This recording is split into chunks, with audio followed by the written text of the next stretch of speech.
Bugatti's CEO just told the world that the airbags inside a crashed Chiron are so specialized, so unique, that only Bugatti technicians can handle them. The very same day, Mat Armstrong pulled the part numbers and found them in an Audi A3. Not a similar part, not a compatible alternative. The exact same airbag, same supplier, same specifications, different box, different price. And when you see how much Bugatti charges compared to what that part actually costs, you start to understand why they're so desperate to stop this rebuild. Because this rebuild doesn't just fix a car, it exposes a system. It exposes how exclusivity is manufactured. It exposes how control is disguised as safety. It exposes an industry that has trained customers to believe complexity equals impossibility. Before we go any further, take a second to hit that subscribe button and turn on notifications. Because what you're about to see isn't just another update, it's a turning point, and you definitely don't want to miss it. FXG bought a wrecked Bugatti Chiron at auction. They paid for it. They own it legally. No fine print, no special conditions, no ongoing obligations to Bugatti. They teamed up with Mat Armstrong to rebuild it. Not secretly, not quietly, publicly, on YouTube. Every step documented, every bolt shown, every problem exposed. Then Bugatti made a move. Not to FXG, not to Mat, not through lawyers. They called the suppliers. And just like that, every component needed to finish the rebuild was blocked.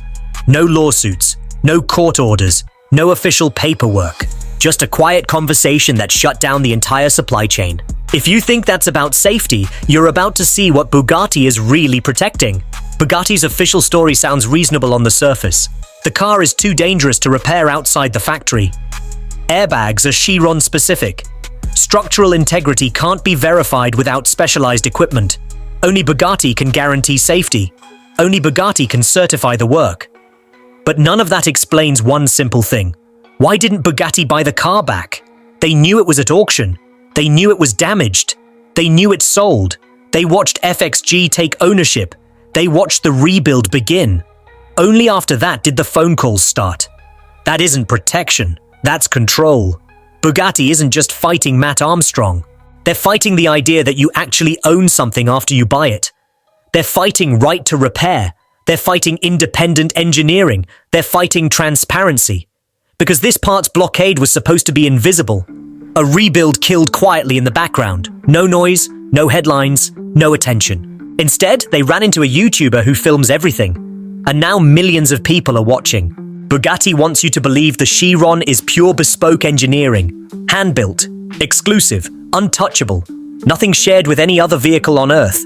That belief is what justifies the multi-million-dollar price tag. But when Mat started pulling parts, a different reality appeared.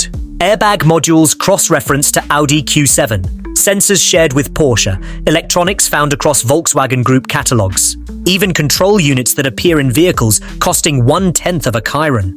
And here's the part they don't want you to focus on. Those parts cost a fraction of what Bugatti charges. Headlights, Bugatti price $8,500. Volkswagen Touareg version, around $340. Same part number, same supplier. Airbag modules, Bugatti price $12,000. Audi A3 version, under $900.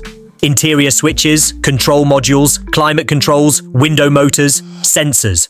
All VW Group parts bin. All marked up 20 times or more. Mat didn't go looking for a scandal. He just checked part numbers, and every number told the same story. Bugatti isn't building everything from scratch. They're rebadging existing components and multiplying the price. Parts sharing itself isn't the scandal. Every manufacturer does that. The lie is the scandal. Telling customers they're paying for unmatched exclusivity, when they're actually paying for branding and restricted access. So when this started coming out, Bugatti had two logical options. Explain, be transparent, justify the pricing. They chose option 3, double down. Bugatti released statements claiming their parts are engineered to Bugatti specifications. But Mat already proved otherwise. Identical part numbers, identical specs, identical hardware. Only the logo changes. Bugatti thought they controlled the narrative. They don't anymore. And here's where it gets darker. They didn't need to sue Mat. They didn't need to go to court. They simply told suppliers, don't ship. Because Bugatti sits inside the VW Group ecosystem.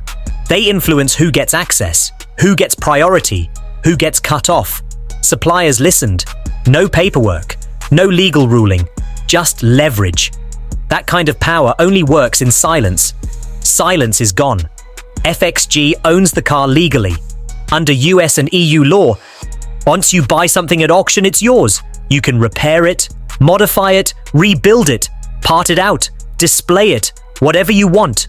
Bugatti has no residual ownership, so they aren't stopping the rebuild legally. They're choking it quietly. No parts, no rebuild, no exposure. That was the plan. Except Mat didn't walk away, and that's when everything flipped. Mat's channel is built on transparency. Show the damage, show the parts, show the numbers, show the struggle. Bugatti just handed him the biggest story of his career. Every video becomes another spotlight. Another million people asking the same question. If this car is so dangerous, why not buy it back and destroy it? Because if Bugatti truly believed this Chiron was unsafe, the solution is simple. Buy it. Scrap it. End the risk. They didn't. They left it with the legal owner and just made it impossible to fix. That tells you everything. This was never about safety. It was about reputation. It was about controlling the image of perfection. And reputation just started cracking. Then, another name entered the story. Mansory, one of the biggest aftermarket hypercar specialists on the planet. They have their own supply channels, their own manufacturing capability, their own engineering teams. They build cars that Bugatti themselves consider extreme. Bugatti can pressure VW suppliers. They can't pressure Mansory, which means the rebuild doesn't stop here. And now the implications get much bigger than one car. If Mat succeeds, every crashed Bugatti suddenly has value again. Every owner who was told it's unrepairable starts asking questions. Every future buyer realizes the million-dollar service ecosystem is built on artificial restriction. Bugatti doesn't just lose this fight once, they lose it forever. Because Mat's rebuild becomes the reference case, proof that these cars aren't magical. They're machines. Extremely complex machines. But machines that can be repaired. So where are we right now? Bugatti's CEO made claims that don't hold up. The parts blockade is exposed. The safety narrative collapsed. Mansory is involved. Millions are watching. And the car still exists. Still sitting in FXG's garage. Still legally owned. Still waiting for the final pieces. Bugatti's next move determines everything.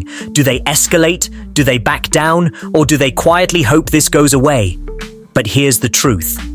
Once this story reached the internet, it was already too late. Because control only works in silence.